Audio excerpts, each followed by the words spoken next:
Good afternoon, everybody. Can everybody hear me? Yeah. Could you hear me back there? Good. No? Okay. Hold on, just keep going. Bill, keep talking. How about now? Is that better? How about this? Is that better? Good afternoon, everybody. My name is Bill Gaughan, and I'm a Lackawanna County Commissioner, but today I'm not speaking to you as a public official, but as an American with a conscience. I'm speaking to you today as a husband and a father of 5 young children, as the great-grandson of Irish immigrants, as someone who believes that this country ought to be a beacon of liberty, not a machinery of fear.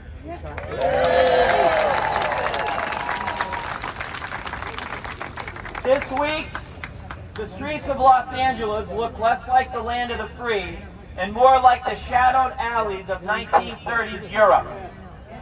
Armored officers, midnight raids, families torn from their homes, children left sobbing as ICE agents under orders from a man with no moral compass, a rapist, a liar, a felon. They took orders from him, and they dragged mothers, fathers, neighbors into vans like cattle. And what was their crime? Hoping for a better life? You'll hear the other side say, like I do all the time, but this is just the law. We just want them here legally. Do they realize that Donald Trump has deported American citizens? Do they realize that he's rounding up students on campuses across the United States because they dare protest and speak out? We need to remind them. At one time in this country, slavery was the law. At one time in this country, segregation was the law. At one time in this country, the internment of Japanese Americans was the law. Legality is not morality.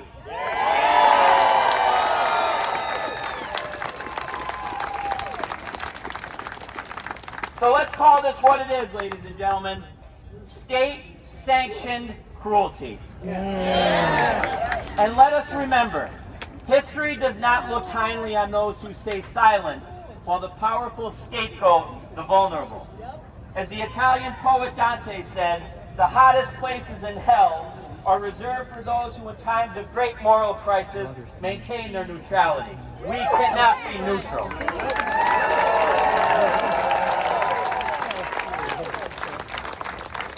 When the Nazis came for the Jews, Pastor Martin Niemöller famously said, "First they came for the socialists, and I did not speak out because I was not a socialist. Then they came for the trade unionists, and I did not speak out because I was not a trade unionist. Then they came for the Jews, and I did not speak out because I was not a Jew. Then they came for me. And there was nobody left to speak out for me." We're at the beginning of this road. Woo! Yes! Today, in Scranton, we are speaking out because they're coming for our immigrant brothers and sisters, and we will not let our silence be mistaken for complicity. We know anyone who's taken an American history class or civics class knows where this all leads. The targeting of immigrants, the language of invasion, the building of camps, the normalization of raids and roundups. This is not law and order. This is tyranny in slow motion.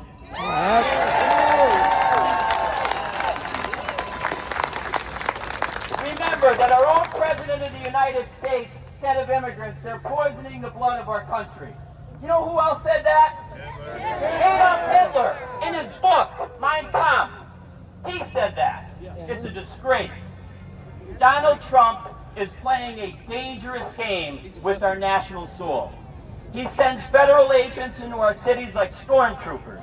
He fans the flames of hatred and division while families are shattered. And ICE, they've become less an agency and more a hammer